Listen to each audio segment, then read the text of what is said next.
Hey everybody, this is Coach MJ. I hope you are having a fabulous day. And today we're going to be talking about 5 steps to be certain that coaching is right for you. And so when I decided to add this offer to my repertoire of helping Black women to monetize your current expertise in a coaching business so that you can escape the 9 to 5 grind and travel the world and do all the other things that you want to do with total freedom, I realize that there's going to be a lot of people out there who have heard about coaching but are not sure if it's right for you. Now, I hear a lot of people talking about becoming coaches, and sometimes I look at them and I'm like, is this really what you're supposed to be doing? Because sometimes the approach that they use makes me wonder if they ever really considered whether it was right for you or whether they just got on a bandwagon of that's what everybody else is doing. So let me say I'm a coach as well. And there's a lot of that out there, right? There are a lot of people who don't a bit more belong coaching people than the man in the moon, right? And then there's a lot of people who are very gifted in the coaching discipline in their area of expertise. But I'm going to help you today to go through 5 steps, it's a checklist of 5 things that you want to make sure that you have or that you are or are in the process of becoming to know if coaching is a good fit for you. If you saw my video yesterday, we talked about the differences between counseling and therapy, between mentoring and coaching. So if you missed that, go back and watch the video I did yesterday, right? Coaching's not for everybody. Everybody is not a fit for what coaching is, what it involves, and what it means for both you as well as for your clients. And you want to make sure that you are a good fit for it. It is not counseling. It's not therapy. It's not mentoring. It's not teaching necessarily, although there is a teaching component. A coach is not a teacher. A coach is a person that empowers someone to move towards the outcomes that they want by giving them support and accountability, step by step, encouragement, and things of that nature. Whereas a teacher is a little bit of a different thing. Those of you who are teachers out there, you know there's a difference between a teacher and a coach. But you want to make sure that you have everything. It's not just about knowing something. It's not about having just a body of knowledge.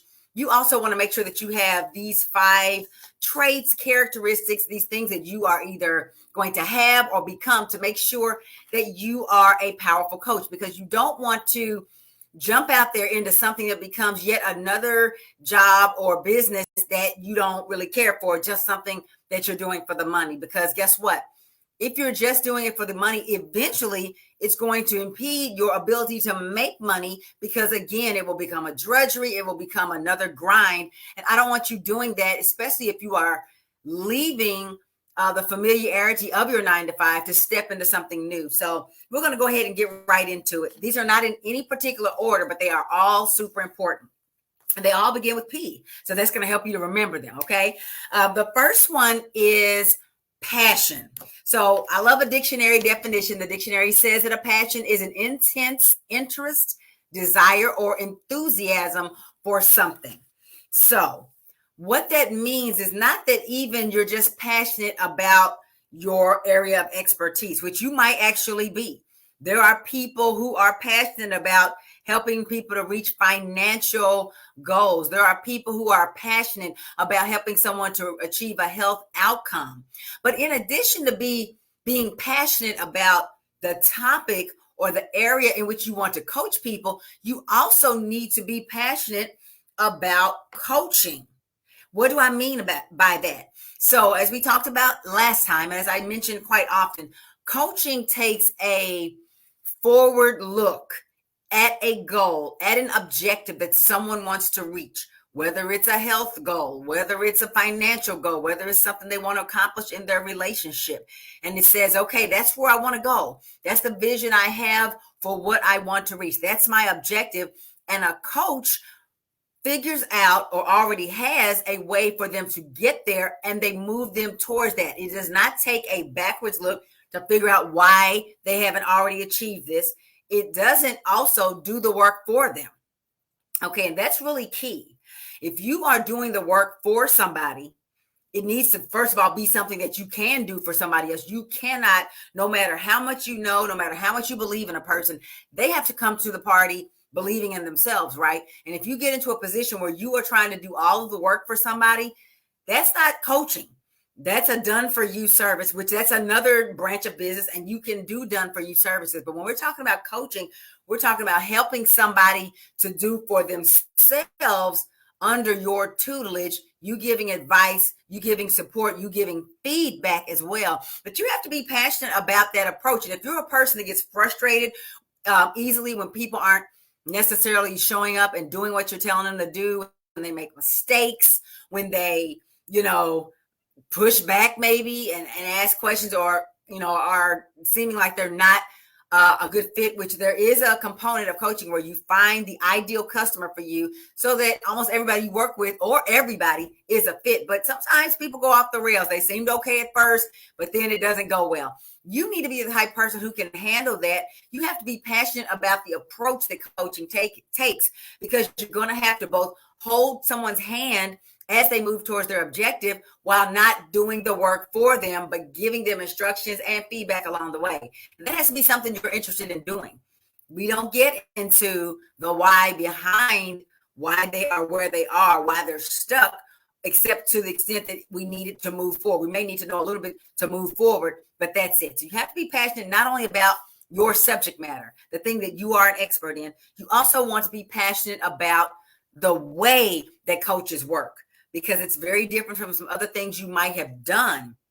And coaching is not as hands-off in my experience as mentoring, right? Mentoring, you just throw some advice at them. And I'm not saying you don't provide feedback and things of that nature.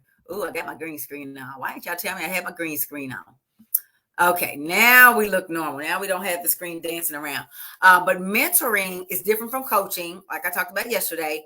And it can often be more hands-off, more driven by your questions and the things that you ask your mentor to help you with, as opposed to a coach who puts together a prescribed, and that's going to lead into our next thing you need to know about to make sure that coaching is right for you. I was going to say this one last, but I'll go ahead and say it now. And that is that you have to have not only the passion, I'm supposed to have that on the screen. You not only want to have the passion, you know what, I'm going to say prescription for last. Not only the passion, but you also want to have perseverance if you want to do well in coaching. What do I mean by perseverance? It's just like with any other field. New attorney, new doctor, new anything. When you start out in business for yourself and hang a shingle out, the customers aren't going to just come showing up at your door. And let me tell you something, trying to depend on word of mouth and your relatives, your friends and family who are not incentivized to help you build your business as much as they want to support you, depending on them to get you clients, that will be the quickest way to the poorhouse and right back into your cubicle prison, back with your boss or at a new boss, right? People are not going to help you promote your business the way you are. And so in those early days, when you're trying to get clients, when you're trying to get some momentum, when you're trying to get your message out and you don't seem to be getting that feedback, that's where the determination, the courage, and all those things under perseverance is going to come into play. A lot of times people quit right before the dream, right when they're 3 feet from gold, right? That story about the guy the people that gave up drilling for gold back in the gold rush days, and then they sold the land and the equipment. 3 feet later with the new owner, they hit gold. Sometimes people give up because they had an unrealistic view of what it was going to take. Now, are there times when a person kind of comes out the gate, at top speed and actually has a lot of great results in the beginning? Yes. And can you shoot for that in your business? Absolutely. But you also need to have the perseverance to know that it might not be like that for you, and that needs to be okay. You, fortunately, in business, when you own your own business, you get to decide what success looks like. You get to decide what you will make, what you can celebrate, and how you can adjust your goals so that you always win. But you have to make sure that you're going to be able to stick it out until you hit gold, because it's not going to happen right away necessarily. And even though you can shoot for that, there's going to be some times when you're like, I don't know, my marketing's not working. I don't know. I had a big month last month and this month it kind of dropped off. I don't know. You have to be able to stick through the fear and the self-doubt, that imposter syndrome. Imposter syndrome, we talk about a lot because it's a real thing. Imposter syndrome doesn't just happen to coaches. It happens to anyone who is stepping into a new space where they feel like or can feel like they're not worthy, they're not prepared. And that, like I said, that can happen to a musician, that can happen to a new attorney, a doctor, anybody who is stepping into a new space where there are heightened expectations from themselves or from the industry, the other people. You can feel like an imposter.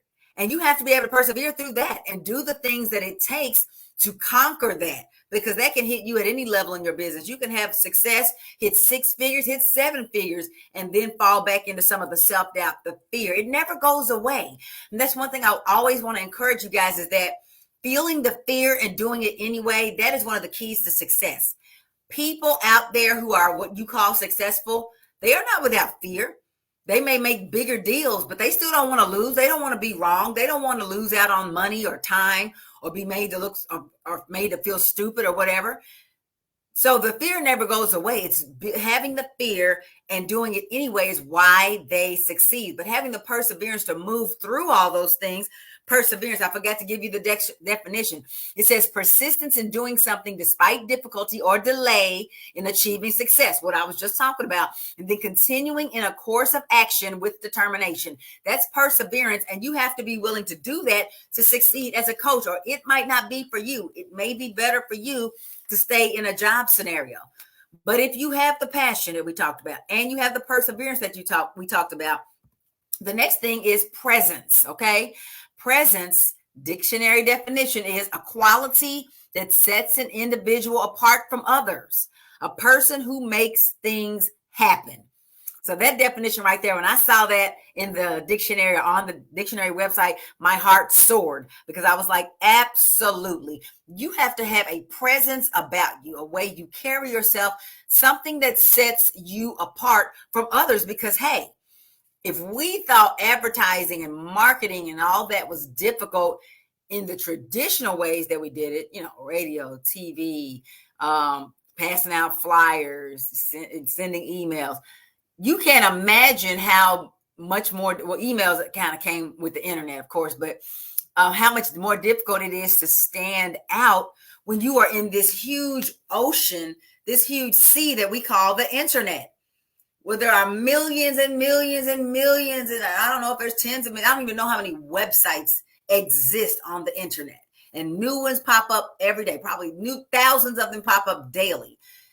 And to think that you can be run of the mill or not have anything that distinguishes you or not carry yourself in a way that can set you apart, you're going to somehow thrive. That is a very naive way to approach it. You have to have, again, something that sets you apart from others, other coaches, other Black people, other Black women, other business owners, other people out here with paid advertising on the internet, other people out here streaming live like I'm doing right now, other people sending emails. You have to be able to set yourself apart from those other people. And the only way to do that is to have a presence. What comes with a presence, or what is a part of having a presence, is having that confidence, that certainty in yourself, having that courage to put yourself out there. Sometimes I work with clients and they're like, I'm afraid to put myself out there. Sometimes that keeps people from even reaching out for help with somebody like me, because they know once they do, it's going to be real. Now we're not just talking about it anymore. Now this coach is going to be pushing you towards the goals that you swore you wanted to reach, but maybe you were hiding. But now you can't hide, because the coach is not going to let you hide, right? And so being confident enough to say, I'm going to put myself out there, because every successful person who you know about, every celebrity, every business person, every person on any kind of a scale, they were probably a little nervous before they put themselves out there. And maybe every time they still put themselves out there in a new way, they feel nervous, but they still do it. And you're going to have to do that as well. And so you have to decide, coming along with presence, not only having that courage and that confidence and certainty in yourself, but just deciding what you want your professional and personal brand to be, right? Your brand, we're not just talking about the business at that point. Your brand also encompasses who you are and how you carry yourself as a person, what people come to expect from you. And it can be everything from how you look to how you talk, to the things you talk about, the things you participate in, your events, the style in which you work with your clients. All of that is a part of your presence. I know one thing that has quickly become a part of my personal brand is the fact that every time people see me, it seems like I got a different pair of glasses on, honey. And no, they are not prescription. They are for looks, but I love them. It's something that I have embraced recently, and I got 42 pair, and that's what it is. So I'm Coach MJ with the glasses, right? But people know to expect a certain, not just my glasses, but the way I dress has been evolving to match the person I've decided I am. So you get to decide who you are. You get to decide how the world perceives you for the most part. Now, there's going to be some people who insist on getting you wrong, right? And comment below if you know there's some people that are committed to misunderstanding you. But we're not talking about those people. For the majority of the world, they are not set up specifically to misunderstand you. So whatever you put out there, they're going to accept it. If you put yourself out there or you don't put yourself out there, that's going to show people that you're not confident. They're going to doubt whether you know what you're talking about.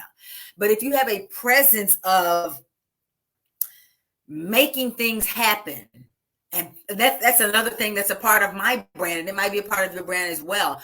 People know they can go to the bank with what I say I'm going to do. And if I have an idea, it's as good as done, because that's, first of all, it didn't start out as me trying to make that my brand. It's who I am, and it became my brand, right? So who are you that's going to contribute to the success of your coaching business or whatever it is that you decide to do in life? Who are you? What are your best things, right? All the things. What are the things that make you great? And what are those flaws that you have that still make you great? Because even in your flawed state, you are still, what do we say? Set apart from others.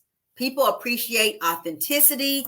They appreciate transparency. That's one thing that the internet has done, is it levels the playing field, and it also gives us access to people and makes them very real, whereas you used to be very set back and inaccessible as an influencer, as a leader, as a celebrity, whatever that becomes. So we've talked about passion. We've talked about perseverance. We've talked about presence. You also have to have perspective. A perspective is an attitude or point of view. And I like to throw in there, it's a unique attitude or point of view. And it kind of goes along with presence, but this is more specific. When I'm talking about perspective, it's more specific to your point of view on your topic, right? So in order for you to do something different, remember we talked about presence, setting yourself apart, you have to have a different point of view on the problem that your customers have and what it's going to take to fix it, which we're going to talk about in a moment.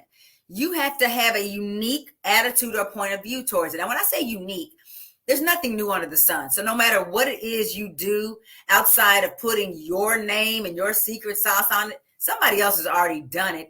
But your spin on it, your specific point of view is what matters. Like, you know, and again, it might not be you're the only person in the world who thinks it, but that combination of all the things that are your points of view and your attitudes about things, that is what is unique.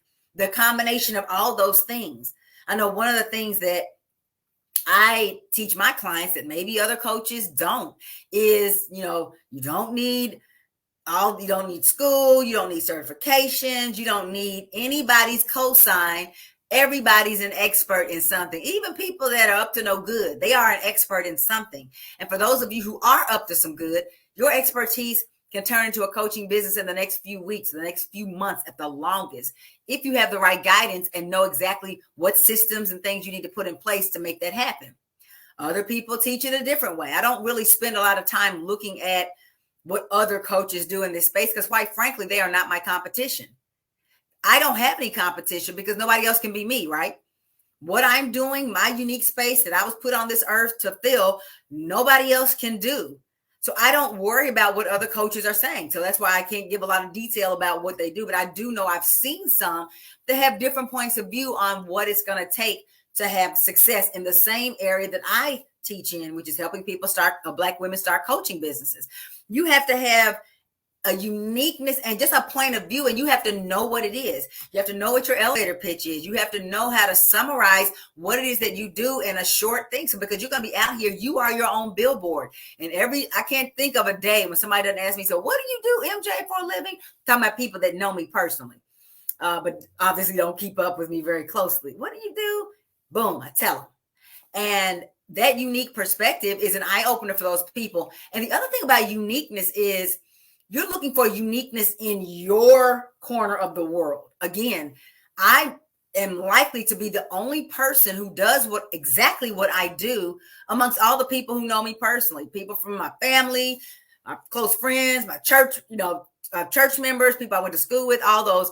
The likelihood that they know somebody else who's doing exactly what I do, it may look like it on the surface, but my uniqueness, and I'm aware of what it is, and it's my job as a marketer to communicate that. It's likely that I'm the only one doing it. So I'm unique to them, to my audience, to the people who are interacting with me. I have a unique perspective because they probably never heard it before, and they might not hear it again, even though there are thousands and thousands and thousands of coaches out here doing something similar to what I do. You also need to have a unique perspective on what you do and on your topic and on the conventional wisdom that's out there, what people are taught traditionally in your area, and what you bring to the table instead. So again, we've talked about passion, perseverance, presence, perspective, and now the fifth step to being certain that coaching is right for you is that you have to have a prescription. What is a prescription? I'm not talking about pills now. A prescription is a recommendation that is authoritatively put forward, and it's an act of identifying something precisely or of stating a precise requirement. What does that have to do with coaching? That's your solution, my coaches to be. That's your solution. That's what you are going to be guiding your ideal clients. They're going to be the destination. Because it doesn't matter how passionate you are. It doesn't matter if you're willing to persevere. It doesn't matter your presence, right? What sets you apart from others. And it doesn't matter your perspective if you ultimately don't have it packaged as a solution or as a prescription, right, that you authoritatively put forward into the marketplace, into your sea of your tribe to find your ideal clients within that tribe. And you have to be precise when you put a prescription. Now, when a doctor writes a medical prescription, they don't just say, they don't write on that little pad, just give them a couple weeks of something to help them with their headache. They don't just say that, or, they've got gout. Just give them, 10, 15, 20 of something, whatever works for gout. Well, I'm not sure, whatever you want to do, pharmacists. They don't do that. They're very precise. They say the name of the drug, even though you can't read it a lot of the times. If they're writing it by hand, it's very precise. They tell you the name of the drug, the exact quantity that they want filled, how long it can be refilled for, and all of that is very precise on that prescription note. The same thing is true of what you do. You have to have a prescription, a solution that works if the people will work it, because you can't control whether they do what you say, but you can control whether what you say will work, right? And be very specific and precise in what it is. You don't want to just be out here throwing random pieces of advice at people and have no connection to whether they get their outcome. You need to be results-based. A doctor that writes a prescription and you're taking the medicine, he tells you, check back in with me in a month, in 3 months, in 6 months, and let's see how this is working out for you, and we'll switch it up if it's not working.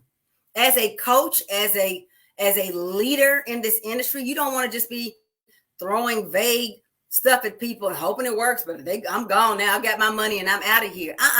You need to be walking the journey with your clients and making sure that you do all you can to help them to achieve their success. Again, it's up to them to create their success, but you walk alongside them, giving them the prescription, refilling it as needed, adjusting it if it's not right. Okay, that's the type of coaches we need out here, not just people giving a bunch of advice and they have no connection to the outcome, no connection to the results of the end game. So they don't really know if what they're saying works or not for the masses. They just out here saying stuff. So if writing that kind of prescription, so to speak, for your clients appeals to you, you would be would make a great coach. And if you have ever been coached, you have either had a good experience or a bad experience or less good experience, right? You know, if it was not a good experience, what you wished your coach had done for you that would have been helpful. And I'm not just talking about life coaches and business coaches, even athletic coaches. Like, you know, what would have worked better. And then when you had a great coach, you know all the things that made you think it was great. Those things you need to implement when you become a coach. And if what you saw other coaches doing, whether they did it well or not, appealed to you, that could be an indication that you also would be a good fit for this field. Remember, I told you, everybody's an expert in something. And so it doesn't matter if you've never coached, doesn't matter if you don't have a following, doesn't matter if you've never owned a business, you don't need certifications, you don't need another degree, you don't need anybody's cosign on what you know. But knowing whether you would be a good fit for coaching, that's a good starting point, because I don't want you, like I said, I don't want you out here putting all this effort into starting a coaching business only to realize you don't even fit into that world. Everybody can't do everything. We can't build businesses on just our potential. You want to make sure that it's a fit for what you want to do. There's a lot of fields of work that I'm not interested in. Accounting is one of them. My mother is an accountant, was an accountant for decades. She's very good at what she does and what she did when she was in corporate America. I'm not interested. Could I learn it? Probably. Would it be a drudgery and a living hell? Absolutely. Because numbers, I love math, but numbers are not my life, right? Like an accountant. The same thing is true of coaching. It's not a fit for everybody. And so that's why we went through these 5 steps, these 5 keys, to make sure it's a right fit for you. Because it's not enough to just want to escape the 9-to-5 grind and work for yourself. I see so many people, I want to work for myself. I want to be in control of my time. I want to build generational wealth. I want to leave a legacy, saying all these little catchphrases. But then I look at the product or service that they are putting in their business, and they're not even passionate about it. That's not even what they want to do, but they're on a bandwagon and they think there's money in it. Don't chase the money, because life is too short. Your gift will always make room for you and draw the abundance that you are meant to have, but you need to make sure you're in the right space. So if I have said something today that lets you know what, MJ, you're right.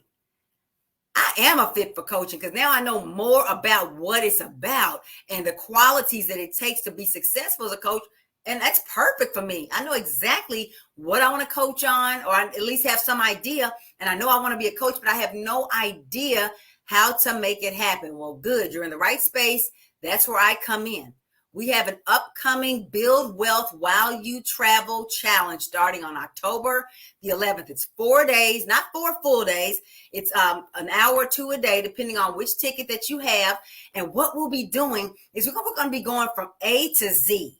From the moment you think you want to be a coach, but you're not sure what your topic or area of focus should be, to finding out who needs the solution that you have, how to put your coaching products together in a way that they are monetizable, how to put them out in the marketplace so that your ideal customer can find you, get excited about what you have, and click the add to cart button and join whatever it is that you are doing, and then how to bring it to fruition, so to speak, because all that's great, but you actually have to fulfill on the promises that you have made to your clients. And you can do that because, again, you're an expert, but you have to know how to do it, what systems you need to have in place, what you need to have as far as your team, all of that. We're going to be going through that step by step. When you get out of that 4-day challenge, your head is going to be ready to explode, but you're going to have everything that you need to launch a successful and thriving coaching business. It's not going to be thriving on day one, and I know that you realize that,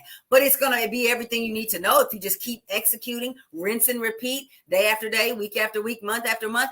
It will be impossible for you to keep your ideal customers away from you. They will be beating down your door, begging to work with you, because you would have set things up the right way. This isn't about hanging out a shingle, getting business cards, and trying to get people to pay you by the hour to coach, because that limits you, right?